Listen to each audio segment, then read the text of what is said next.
ngày nắng miên riêng trong chè bể muối tôm đừng cắt là thay cái đầu không ngày thì phải pi đấy liệt tung mong đi mong pram prực mong năng rửa năng việc cắt là nấu không phù muối nấu còng bẹp đó nấu pe prực năng miên bong ôn khang địa phùm năng quật bàn chỉ mật tố mồ rục nhom hãy quật bàn pram nhom chẳng sòn sò thay lục cru xôm chơi lục cru tôi chui rụng đọt cruộc mỏi nhóm có chào rụng đọt cruộc mỏi vậy mỏi nó ngọt hay nó tới trâu đọt cruộc thiệt mến cứ chào lá hay các nhóm có số của rụng đọt cruộc mỏi bị mất bong còn thà đăng thế là cruộc chơi từ tia từ khang sạch như cái anh chơi lục cruộc từ chui rụng đọt cruộc mỏi nhóm cả chia số nôm chia đánh đo chán cái từ điệp chấm ngụt tực ngụt ấy rồi các từ chung với bong ôn để mùa hào này ngày chỉ từ mùa sắp tu việc bè liên việc tung mau pram prắc chít vào muối này này rồi chỉ đào tiền nó cứ đọc tiền cái này cầm thì cái nó mong vào muối là mồm này đặc biệt tập đào nó cứ dương khơi miền manu đây là kre miền nẹng cùi chung với chân tử chúng có cho bị lừa một tô hay chẳng có từ đà từ xưa kỳ thế mới cầm thi này cái phơ mấy ai bị mấy hay cầm thi sẽ cái cầm thi rộng đặc ruột mỏi những khi mặt dối cái việc trong đà tới có khơi xả sọp muối miền xé chộp nằng có đà toàn xài lục ở mà chả có miền bờ xa tha lục cru cái oi chơi lục cru mò chui cắt xe không mò tròn có nữa để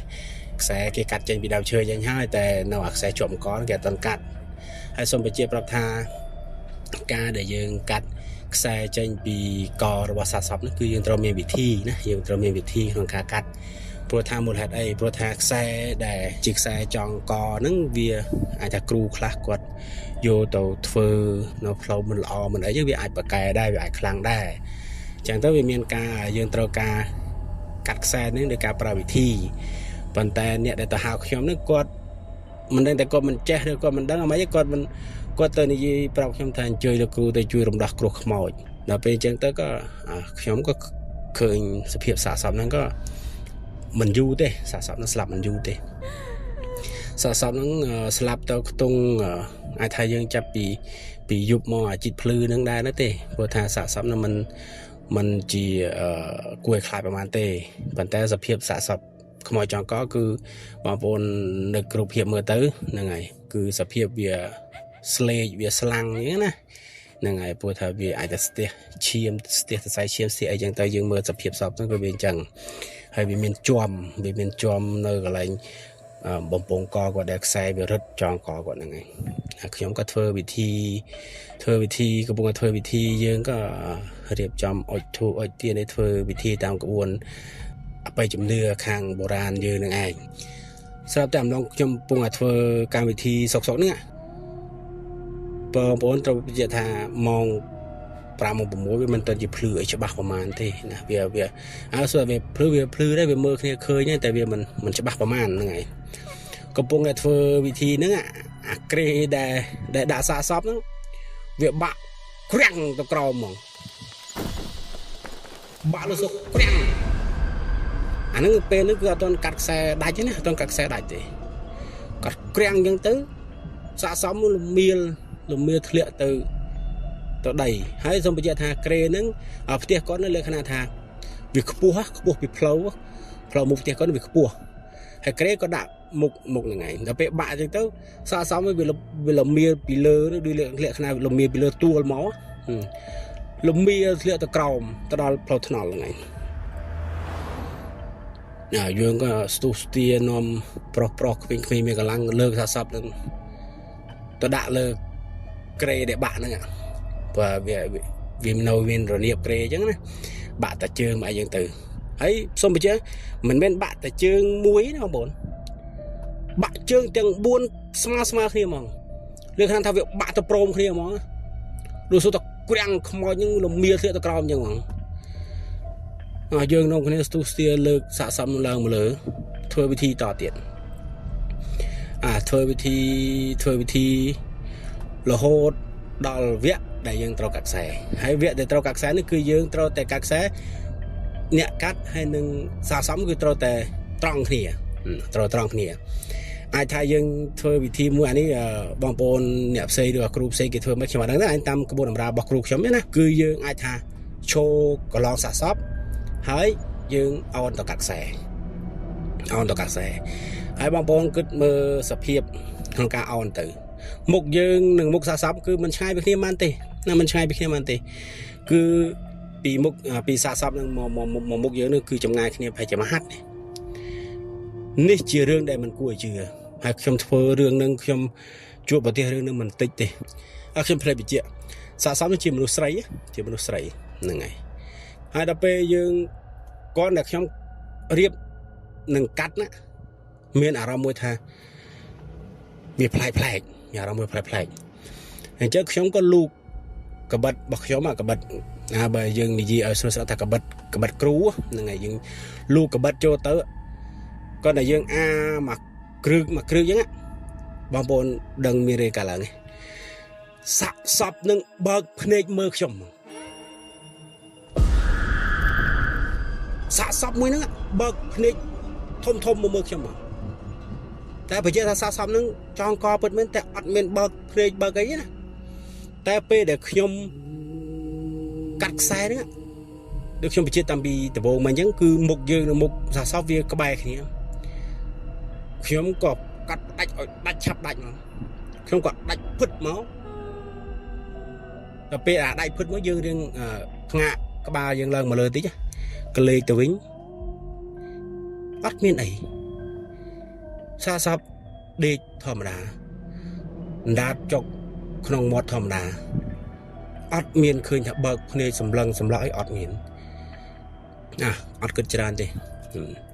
ហើយក៏យកខ្សែដកអីចេញក៏សូត្រវិធីបំបិតគេថាបំបិតសរសៃឈាមហើយនឹងបំបិតហើយនឹងផ្ដាច់ខ្សែណាកម្មវិធីទី1គឺកម្មវិធីផ្ដាច់ខ្សែកម្មវិធីទី2គឺពិធីសូត្របំបិតសរសៃឈាមមិនថាយើងបំបិតសរសៃឈាមដែលជាប់រាំងស្ទះហ្នឹងណាប៉ុន្តែបើសិនយើងនិយាយឲ្យត្រង់គេហៅថាវិធីសូត្របើកសរសៃឈាមប៉ុន្តែក្នុងក្បួនរបស់តម្រាគ្រូគេហៅថាវិធីសូត្របំបិតសរសៃឈាមតែវាផ្ទុយទៅវិញហ្នឹងហើយយើងក៏ធ្វើវិធីបំបិតសរសៃឈាមហ្នឹងធ្វើវិធីមួយសន្ទុះបានគេយកមកឈូសមកហើយសូមបញ្ជាក់បងប្អូនសាកសពហ្នឹងសាច់ញាតិបងប្អូនប្រុសស្រីដែលមានកម្លាំងខ្លាំងលើកសាកសពហ្នឹងដាក់មកឈូសអត់រួចប្រឹងលើកយ៉ាងណាក៏លើកអត់រួចដែរគេក៏សួរខ្ញុំអាចារ្យក៏សួរខ្ញុំថាលោកគ្រូមូលហេតុអីអញ្ចឹងទៅយើងមើលតាមគុណគូតាមក្បួនតម្រាតាមអីអញ្ចឹងទៅគឺសាកសពនឹងនៅមានការអាឡោះអាល័យអត់ទាន់គេថាចិត្តចុងក្រោយរបស់គាត់គឺអត់ទាន់អស់នៅមានការអាឡោះអាល័យខ្ញុំក៏បានជម្រាបដល់បងប្អូនសាច់ញាតិហ្នឹងទៅហើយរឿងដែលយើងគួរឲ្យមិននឹកស្មានដល់គឺការដែលគាត់អាឡោះអាល័យហ្នឹងគឺគាត់អាឡោះអាល័យសត្វចិញ្ចឹមរបស់គាត់សត្វឆ្កែព្រោះថាម្ដាយសាកសពហ្នឹងគាត់បានរៀបរាប់ប្រាប់ខ្ញុំថាគាត់នឹងស្រឡាញ់ឆ្កែហ្នឹងណាស្រឡាញ់ខ្លាំងហ្មងដេកក៏ជាមួយគ្នាអីក៏ជាមួយគ្នាចឹងតើខ្ញុំក៏ធ្វើវិធីដើម្បីផ្ដាច់និស្ស័យរវាងម្ចាស់និងសត្វចិញ្ចឹមណាយើងក៏ធ្វើវិធីម្ដងទៀតធ្វើវិធីហើយក៏ឲ្យម្ដាយឪពុកហ្នឹងជួយនិយាយជួយបញ្យល់ជួយអីចឹងទៅ1 2 3តាមភាសាចឹងទៅក៏លើករួចដល់ពេលយើងលើកមួយទៀតគឺលើករួចហ្នឹងហើយក៏លើកដាក់មឈូសចឹងទៅហើយដាក់តម្កល់ចឹងទៅហើយក៏ខ្ញុំក៏បកគលទូនាទីហ្នឹងឲ្យលោកអាចារ្យគាត់បន្តទូនាទីតាមក្បួនតាមច្បាប់ទម្លាប់របស់ពុទ្ធសាសនាចឹងទៅហ្នឹងហើយខ្ញុំវិលទៅហេតុផលក៏ដូចជាហេតុការដែលគាត់មូលហេតុអីបានជាគាត់ចងកសម្រាប់ខ្លួនគឺប្អូនស្រីម្នាក់ហ្នឹងគឺគាត់ក្មេងដែរទេអាយុខ្ទង់25អាយុ25ហ្នឹងហើយគាត់មានវិបត្តិផ្លូវចិត្តពាក់ព័ន្ធនឹងបំណុលហើយម្ដាយគាត់ហ្នឹងក៏និយាយថាកូននឹងឃើញកូននឹងស្ងាត់ស្ងៀមមួយរយៈធំហើយ ព្យាយាមលួងលោមព្យាយាមដាស់តឿនព្យាយាមផ្ដល់កម្លាំងចិត្តដែរប៉ុន្តែវាអត់បានផលរហូតមកដល់ថ្ងៃកើតហេតុហ្នឹងគឺគ្មានអ្នកណាដឹងទេតែពីក្បាលល្ងាចគឺឃើញគាត់នៅក្នុងបន្ទប់ធម្មតាហ្នឹងហើយតែម្ដាយគាត់ថាបានស្មានបានថាប្រហែលជាគាត់ហ្នឹងទៅចងកខ្ទង់ម៉ោង10ម៉ោង12ម៉ោងអីហ្នឹងឯងអ្នកខ្ទង់ម៉ោង12ម៉ោង1អីហ្នឹងឯងខ្ទង់ប៉ុណ្ណឹងឯងហ្នឹងហើយព្រោះថាម្ដាយគាត់មិនបានជាចាប់អារម្មណ៍ថាកូនគាត់គិតដល់ថ្នាក់ហ្នឹងណាកូនគាត់គិតខ្លីដល់ម្លឹងអញ្ចឹងណាហ្នឹងហើយហ្នឹងចំពោះវិបត្តិផ្លូវចិត្តហើយនឹងវិបត្តិពាក់ព័ន្ធនឹងហិរញ្ញវត្ថុណាវិបត្តិហិរញ្ញវត្ថុគាត់ក៏សម្រេចចិត្តបញ្ចប់ជីវិតខ្លួនឯងដោយការធ្វើអត្តឃាតគឺចងកហើយមួយទៀតគឺបញ្ជាក់ថាខ្សែដែលយើងស្រាយនេះហើយគឺយើងដាក់បូជាផ្សេងដាក់បូជាផ្សេងយើងអត់អាចទុកឬក៏ដាក់ជាមួយសាសនាទេគឺយើងបូជាផ្សេងបូជាការបូជានោះទៀតសោតគឺខ្ញុំត្រូវតែឈរមើលឈរចាំរហូតដល់ខ្សែនឹងឆេះអស់ទើបយើងអាចដើរចេញបានដោយសារយើងខ្លាចការពារគ្រូណាឬក៏អ្នកណាមួយដែលមានចិត្តមិនស្មោះត្រង់អញ្ចឹងគឺគាត់យករបស់ហ្នឹងទៅធ្វើ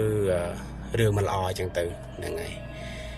ធ្វើវិធីទៅអាចារ្យក៏ធ្វើតាមវិធីរបស់គាត់អញ្ចឹងទៅហើយខ្ញុំធ្វើវិធីបូជាខ្សែនឹងអីរួចក៏ធ្វើវិធីដាស់វិញ្ញាណដូចជាធ្វើវិធីឧទ្ទិសបុណ្យកុសលអីចឹងទៅមកសទុះខ្ញុំក៏បានត្រឡប់វិញហ្នឹងហើយបានចាកចេញពីកន្លែងហ្នឹងហើយលោកអាចារ្យក៏ធ្វើកម្មវិធីបន្តហ្នឹងហើយក្នុងពេលនេះក៏កម្មវិធីមិនទាន់ចប់ទេហ្នឹងហើយក្នុងពេលនេះគឺម៉ោង5ហើយណាម៉ោង5ហើយគឺកម្មវិធីមិនទាន់ចប់ទេគឺនៅធ្វើបន្តទៀតហ្នឹងហើយរឿងហ្នឹងគឺមានតែប៉ុណ្ណឹងណារឿងហ្នឹងមានតែប៉ុណ្ណឹងខ្លីៗលងលឿនឃើញលឿនស្រស់ហ្នឹងហើយជាចុងក្រោយនេះក៏សូមគោរពអរគុណដល់កម្មវិធីរបស់លោកប្អូនអធិការក៏ដូចជាលោកប្អូនលោកគ្រូសុស្ដាំហើយនឹងក្រុមការងាររបស់កម្មវិធី404កម្រងហ្នឹងហើយសូមអរគុណមែនទែនដែលធ្វើឲ្យរូបខ្ញុំមានវត្តមានក៏ដូចជាបានចែករំលែកនៅរឿងអបិយជំនឿក៏ដូចជារឿងដែលនឹកស្មានមិនដល់ចែករំលែកក្នុងកម្មវិធីមួយហ្នឹងអញ្ចឹងសូមគោរពអរគុណច្រើនមែនទែនហើយក៏បងប្អូនដែលបានស្ដាប់ក៏ដូចជាបងប្អូនអ្នកស្ដាប់ទាំងអស់ស្ដាប់ដោយការប្រើវិចារណាការស្ដាប់ដោយប្រើសតិនិងបញ្ញានឹងហើយជាចុងក្រោយក៏សូមជូនពរដល់បងប្អូនជួបរួមជាតិទាំងអស់ជួបប្រទេសតែសេចក្តីសុខសេចចម្រើនទីបញ្ចប់នេះខ្ញុំបាទចតសិលាក៏សង្ឃឹមថាបងប្អូននឹងស្គាល់ក៏ដូចជានឹករលឹកដល់ខ្ញុំបាទម្នាក់នេះ